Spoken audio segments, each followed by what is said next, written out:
Well, hello everyone. Welcome to another edition of Ask Dave, where we get the opportunity to ask our president and tech guru, Dave Bailey, about some of the emerging trends in technology today.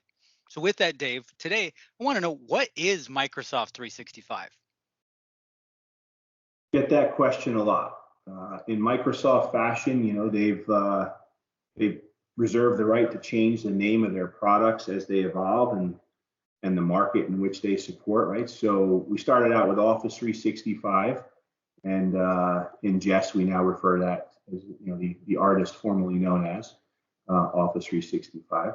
And they've combined a number of what we would call desktop security and monitoring tools, as well as cloud security and management tools into what's called the Microsoft 365 opportunity.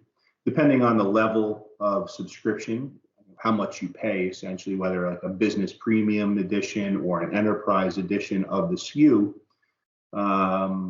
the operating system in and of itself, if you think about Windows 10, Windows 10 has been around now for quite a while, and some people say that it's the last version of Windows they'll ever make, because you can essentially subscribe to Windows as a service, basically the operating system as a service. So a small piece of that most people don't realize is if you buy a laptop from a manufacturer, it comes with the operating system on it, and you have a business premium or an enterprise SKU.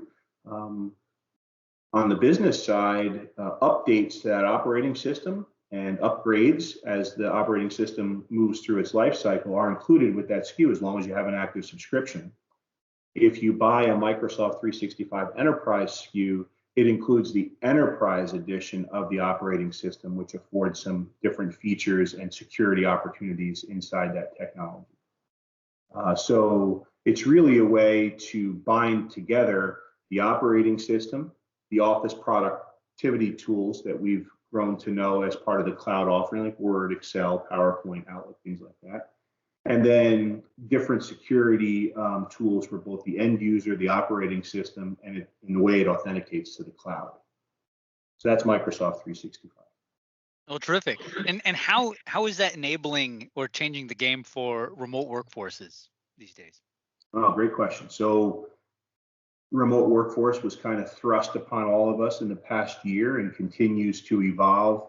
Right. Big challenge for the IT administration in small to large businesses on how they go about securing the work that their end users, now at a remote work location at home, in some cases, need to be able to interact with.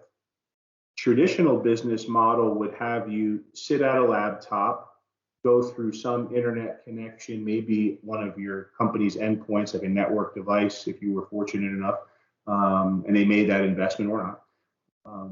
And then you would have to either go through a virtual private network to get to a server, which is where your on-premise operations used to be to get at your content, and then maybe even have some cloud subscriptions or tools that you used as well. So there was a hybrid model where from your home workstation, you have to go in to get some work resources through a VPN and authenticate in through that directory, or you have to go to the cloud with some third party. Microsoft 365, specifically for the documents, contents, files, folders, things that you need on a day-to-day worker basis, and things like Teams, for example, my meeting technology, the content I might share, the chat, things like my phone calls and everything else that I might use, as well as the normal things like Outlook, hosted Exchange server.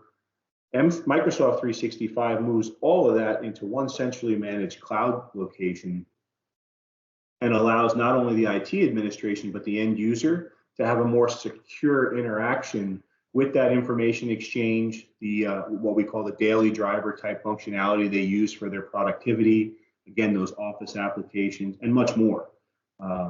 When you take into account as well that things like Microsoft Dynamics, a business application, Power Apps, Azure database resources, which is hosted infrastructure, all those things are still accessed by what's called Microsoft Azure Active Directory. So if you move those components to the cloud, instead of having to get to my critical resources through a VPN or through some other third party, I now have a direct connection that's more secure and more sustainable and more reliable without having to use that old brick and mortar location, because I've moved all of my assets, if you will, to that cloud. So Microsoft 365 makes that pretty much seamless for the end user, but most importantly, more secure for both the business and the end user at the same time. Oh, that's great insight. Thank you, Dave. And Okay, thank you all for joining us this week. And we look forward to another edition of Ask Dave soon. take care. Ask Dave!